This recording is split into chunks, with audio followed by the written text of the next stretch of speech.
Pemirsa, tayangan ini adalah sesi kedua dari misi perjalanan mudik ke Kutai Barat lewat Seberang sebagai perjalanan alternatif selain jalur reguler lewat Muara Lawa.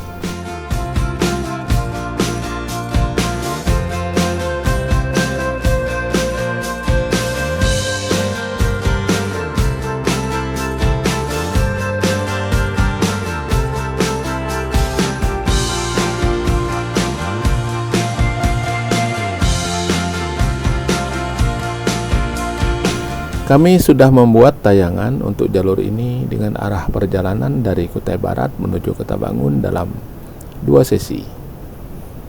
Agar para pejalan atau pengguna tidak keliru mengambil rute karena arahnya berkebalikan, maka kami membuat lagi tayangan mudik dari Kota-Bangun menuju Kutai Barat yang juga terdiri dari 2 sesi.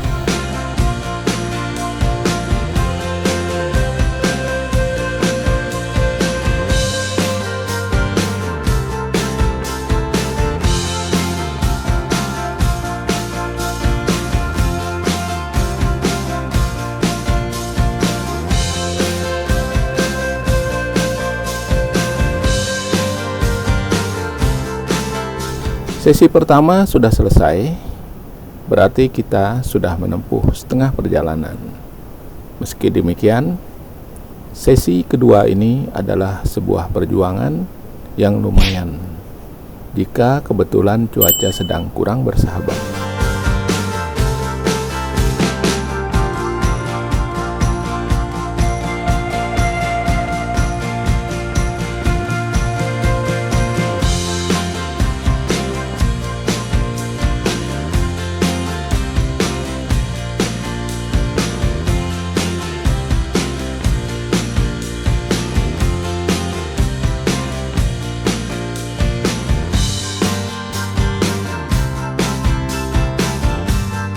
Seperti saat ini ada gerimis dan hujan tipis. Masih aman-aman saja. Tapi jika hujannya lebat, maka pilihannya mesti bertahan dulu sekitar 2 jam, mengeringkan jalan agar bisa dilewati.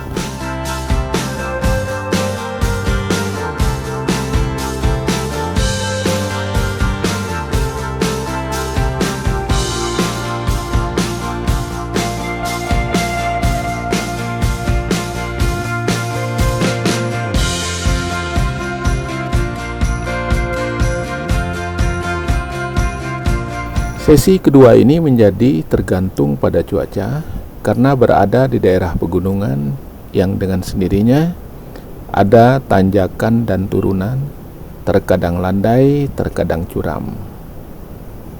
Bagian pertama tidak ada tanjakan karena berada di sebuah dataran rendah, lagi pula jalannya sudah lama dan padat.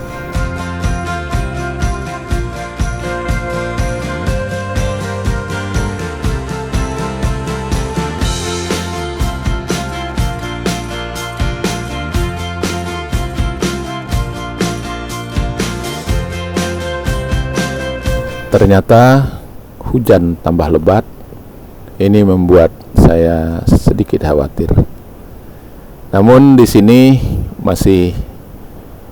jalannya masih aman karena jalan ini sering dilewati oleh truk pengangkut kayu-kayu HTI.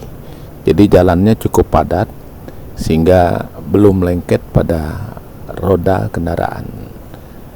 Apalagi masih berjalan di tengah hujan dan biasanya aman karena ada air hujan yang mengalir.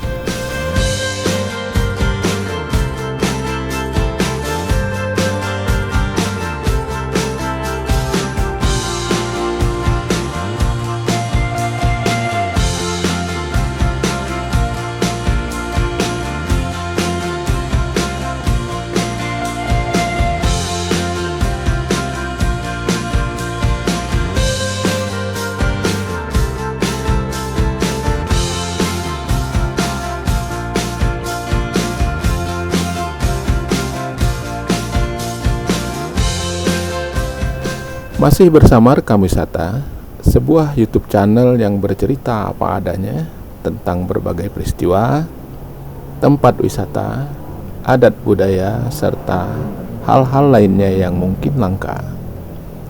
Bagi yang baru menemukan channel ini, kami ucapkan selamat datang, salam kenal, dan selamat bergabung. Dengan kerendahan hati, kami menanti dukungan Anda agar channel ini bisa berkembang dengan memberikan like, komen, subscribe, serta menyalakan loncengnya. Kepada para liker dan subscriber serta semua penonton lainnya, kami mengucapkan terima kasih banyak. Semoga dukungan dari Anda mendapatkan limpahan kebaikan berganda-ganda dari Allah Subhanahu wa Ta'ala. Amin.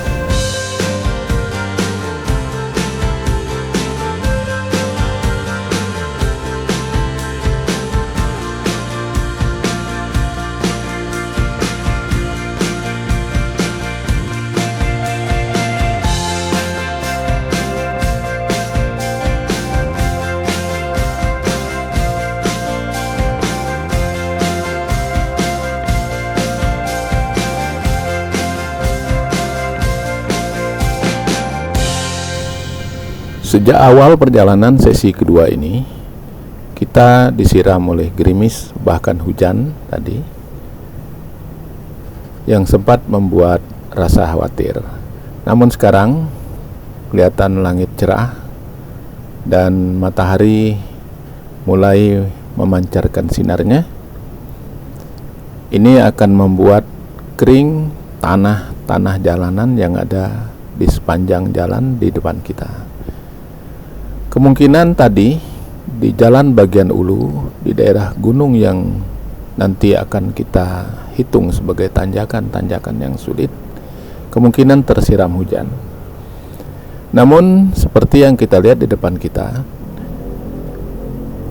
hujan yang sudah reda, tanahnya seperti ini, dan semakin mengeras, semakin mudah untuk kita lewati jika ada sinar matahari yang cukup keras. Sini terlihat kemungkinan hujan tidak akan terulang lagi, sedangkan matahari semakin menampakkan sinarnya dengan panasnya yang semakin nyata.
Di bagian tengah ini jalannya bagus karena sudah ditaburi dengan batu pecah putih dan kerikil serta bercampur dengan pasir. Karena di sini merupakan daerah operasional utama dari truk-truk pengangkut kayu-kayu dari perusahaan hutan tanaman industri. Jadi di sini sama sekali tidak menghancurkan kita. Hanya saja jika pada waktu panas tidak ada hujan, maka daerah ini merupakan daerah debu yang dapat menghalangi mata atau pandangan kita ketika berkendaraan. Namun kendaraan kita dapat melaju dengan kencang di sepanjang perjalanan di sini. Yang perlu kita perhitungkan adalah bagian-bagian yang ada di bagian barat atau bagian akhir dari perjalanan kita, yaitu sekitar 24 km, karena di sana banyak bagian dari jalan yang merupakan pemangkasan atau perendahan dari bukit-bukit dari jalan pertama yang sudah dibuat. Jadi mereka selalu membuat penggusuran, perendahan dari puncak-puncak bukit agar mereka mudah untuk melaluinya.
Di sepanjang sisi kiri kanan jalan, kita tidak menemukan pemukiman atau kampung, karena wilayah ini adalah wilayah konsesi dari beberapa perusahaan hutan tanaman industri yang disebut atau disingkat HTI.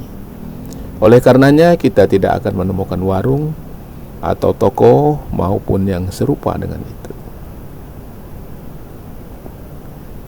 Signal tidak ada kecuali perangkat yang terhubung via satelit.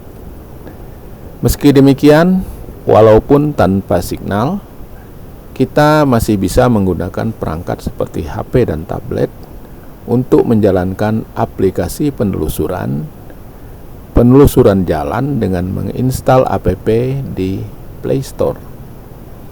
App tersebut dapat dijalankan secara offline untuk menyusuri garis trek yang bisa di-download atau di-sharing. App dimaksud adalah Trek Lia yang kita beli bisa dengan pulsa seharga 75.000 untuk satu akun tanpa batas waktu.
Banyak ruas jalan yang lebar dan rata membuat kita menancap gas kita dalam-dalam.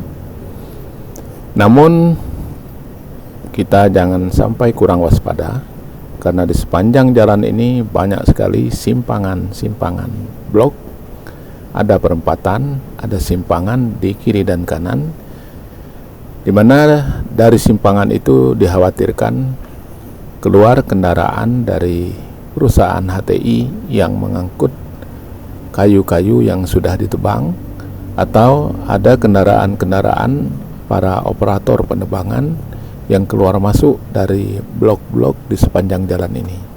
Untuk itu kita sekali lagi perlu dengan kewaspadaan tinggi agar tidak terjadi hal-hal yang tidak diinginkan, mengingat daerah ini sangat sulit dijangkau oleh komunikasi.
Puluhan kilometer jalan yang sudah kita lalui, banyak sudah kita mendaki bukit-bukit yang tidak terlalu tinggi dan juga menuruni turunan yang juga tidak terlalu dalam. sehingga kita belum memperhitungkannya sebagai tanjakan-tanjakan yang sulit, yang nantinya kita akan menghitung mulai dari tanjakan 1 dan seterusnya. Ada 14 tanjakan yang kita hitung dari tanjakan pertama dan seterusnya, karena merupakan area atau medan yang sulit. Kalau cuaca seperti ini, meskipun tadi sekitar 1 jam yang lalu disiram hujan, maka kita tidak khawatir sama sekali, karena tanahnya sudah cukup kuat untuk kita lewati dan tidak lengket pada roda-roda kendaraan kita. Namun jika hujannya berulang atau setelah hujan dengan waktu 1 jam tanpa ada sinar matahari, maka itu waktunya belum cukup untuk kita lewati dengan aman.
Jika kendaraan di sini sangkut, maka maksud saya jika di depan nanti kendaraan kita sangkut di pendakian, atau turunan, maka akan sulit bagi kita untuk bergerak karena tanahnya begitu lengket di roda-roda kendaraan sehingga roda tetap berputar, namun kendaraan kita tidak bergerak, tetap di tempatnya.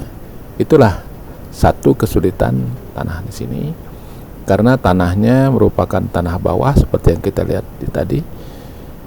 Bukit dipangkas sehingga yang muncul adalah tanah bawah, sedangkan pemangkasan itu baru-baru ini dilakukan.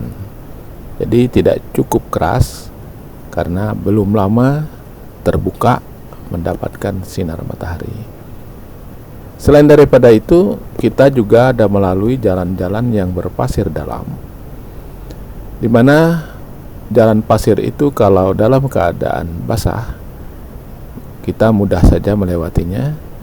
Namun jika pasir itu dalam keadaan panas terik, maka pasirnya amat dalam.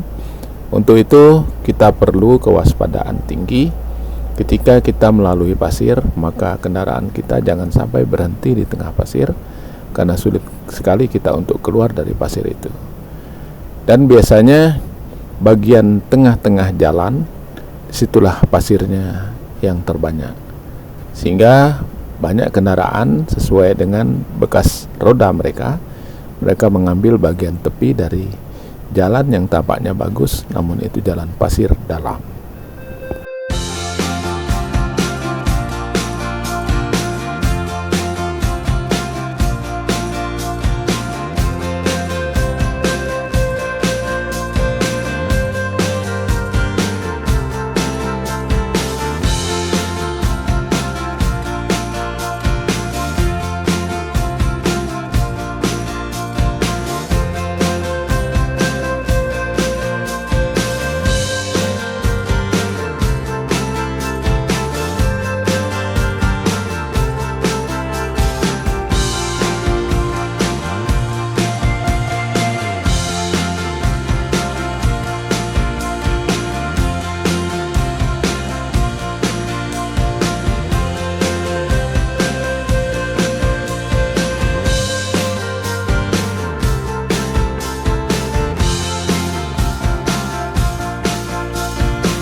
Inilah suka duka sebuah perjalanan alternatif. Kondisi jalan seperti yang sudah kita lihat di depan mata. Keuntungannya, waktu yang lebih singkat, pengalaman bertambah, dan menghadapi sebuah tantangan. Jika tidak, maka kita bisa memilih jalan lama, sebut saja sebagai jalan reguler, yaitu jalan yang melewati muara rawa dan seterusnya. Jalan reguler ini tidak tergantung pada cuaca, sebagaimana sudah dimaklumi semua. Namun kita memerlukan waktu yang lebih banyak karena kondisi jalannya sudah terlalu parah pada bagian-bagian tertentu, terutama pada bagian dari Kampung Perian hingga Kampung Resak. Kerusakan itu membuat kendaraan kita tidak bisa melaju sebagaimana mestinya, karena dalam beberapa hitungan meter saja kita sudah masuk ke lubang, kemudian keluar dari lubang beberapa meter, kemudian kita masuk lubang lagi, dan begitu seterusnya, sehingga kita tidak mungkin menancap gas dalam-dalam sebagaimana yang bisa kita lakukan di jalan alternatif ini. Namun keduanya ada kelebihan dan kekurangannya, di mana kalau jalan lama merupakan jalan umum, sedangkan jalan yang tengah kita lewati ini merupakan jalan milik HTI yang mempunyai hak pengusahaan hutan di sini. Jadi merupakan daerah konsesi mereka. Karenanya kita tidak bisa berlaku seperti kita berada di jalan umum. Dan semua risiko di sini merupakan tanggungan kita. Itulah sebuah pilihan yang mesti kita ambil karena kita barangkali ingin sebuah tantangan atau pengalaman baru.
Di depan ini tanjakan pertama, diawali bagian yang tinggi, kemudian bersambung dengan tanjakan biasa, berujung pada turunan sejauh sekitar 3,5 km.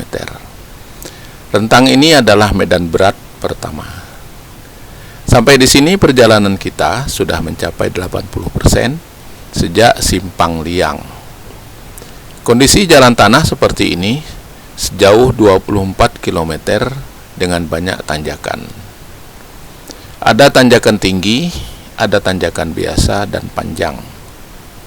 Saat rekaman ini dibuat, jalan agak basah dan lembek karena tersiram hujan meski tidak lebat. Kondisi seperti ini tidak membuat kita tertahan, melainkan hanya sedikit lambat saja.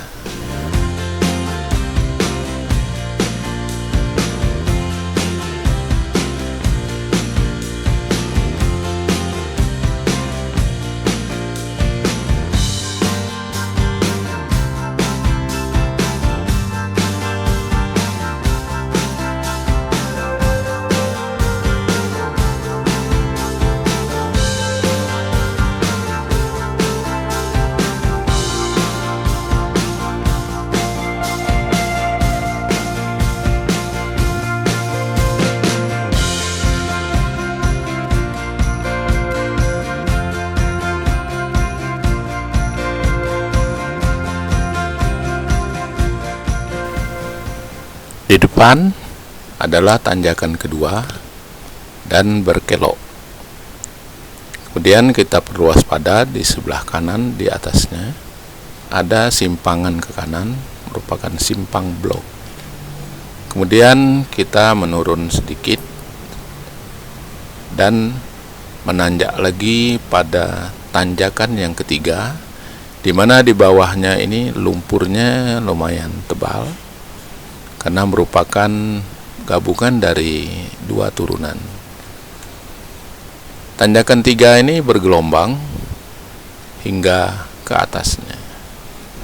Di depan waspada lagi, sebelah kanan ada simpangan. Kita ambil yang lurus sesuai dengan jalan arah dari mobil ini.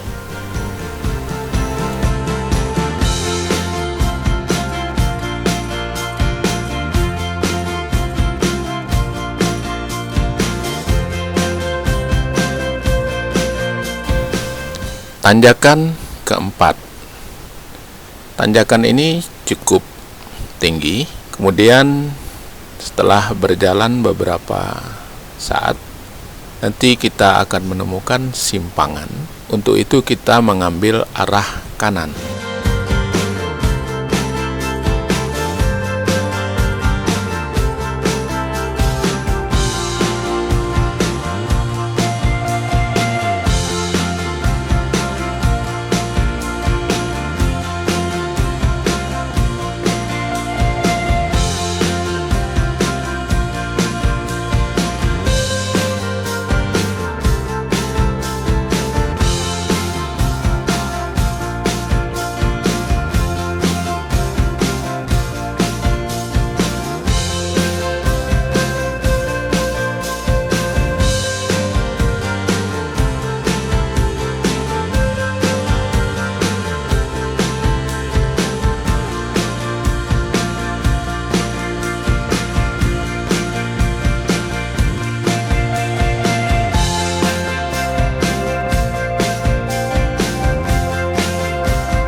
Tanjakan kelima. Bagian bawah tanjakan kelima ini lebih basah dan lebih lembek karena tumpuan dari dua turunan berturutan. Kita ambil jalan kiri sambil terus mendaki. Perlu hati-hati karena di puncaknya jalan sempit, sulit berpapasan. Jika perlu, jika kondisi terlalu basah, kita menyalakan klakson mobil.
Tanjakan ke-6 cukup tinggi, tapi bagian bawahnya tidak terlalu lembek karena hanya menampung aliran dari satu sisi saja.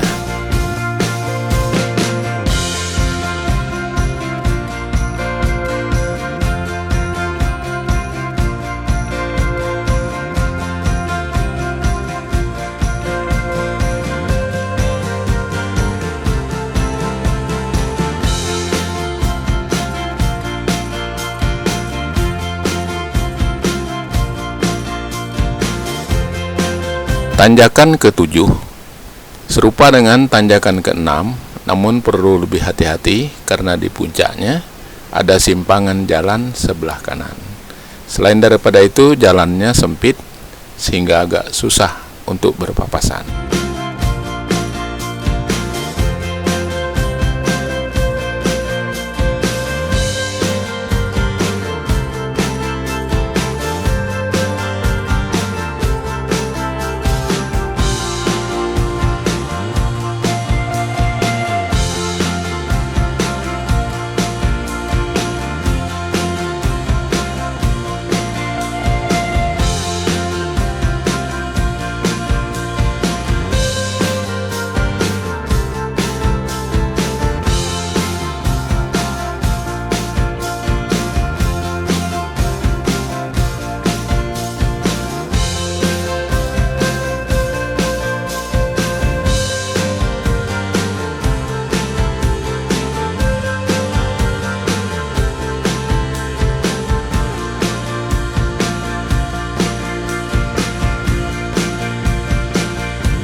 Tanjakan ke-8 tidak mengkhawatirkan, hanya berupa tanjakan biasa dan tanahnya cukup keras.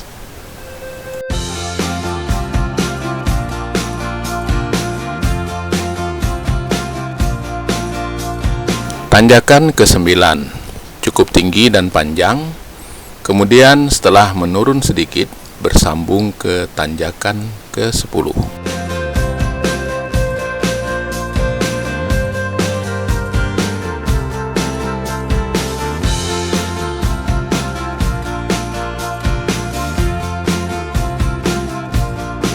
Tanjakan ke-10 adalah tanjakan tinggi dan panjang, serta bersambung dengan tanjakan tinggi berikutnya, yaitu tanjakan ke-11.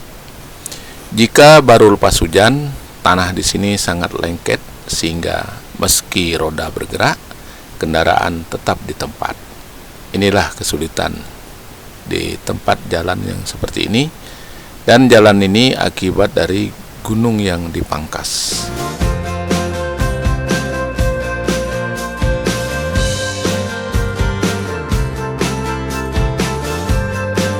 Ini tanjakan ke-12. Tanjakan ini bagian dari mulai tanjakan 10, 11 hingga di depan nanti ada tanjakan 13, merupakan medan sulit kedua setelah tanjakan ke-1 yang sudah kita lewati tadi.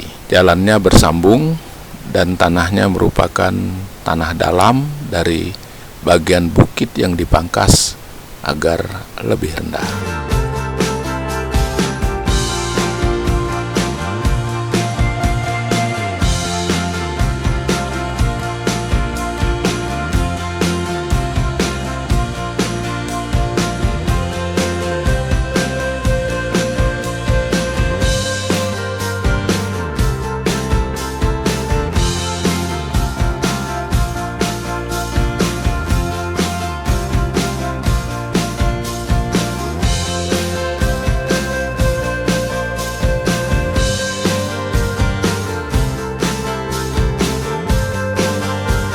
Tanjakan ke-14 adalah tanjakan terakhir sebelum kita belok dan masuk ke Jalan Poros, Kecamatan Muk Manarbulan, menuju pelabuhan penyeberangan di Mlailir.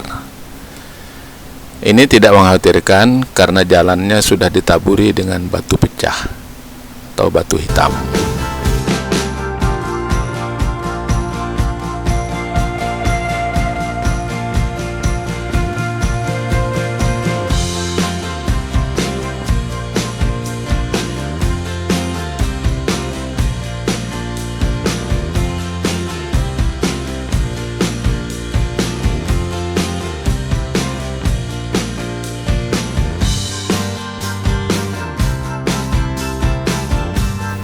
Di puncak tanjakan ini nanti kita akan belok kiri untuk masuk ke jalan poros seperti yang tadi sudah saya sebutkan.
Demikian pemirsa, sebuah sumbangsih kecil dari kami. Sesi kedua sudah usai. Semoga ada gunanya bagi kita semua. Hingga di sini rekam wisata undur diri, dan kita jumpa lagi pada kesempatan lainnya. Jika ada salah kata serta kekurangan dalam menyajikan video ini, kami sebagai manusia yang lemah, kami mohon maaf. Terima kasih.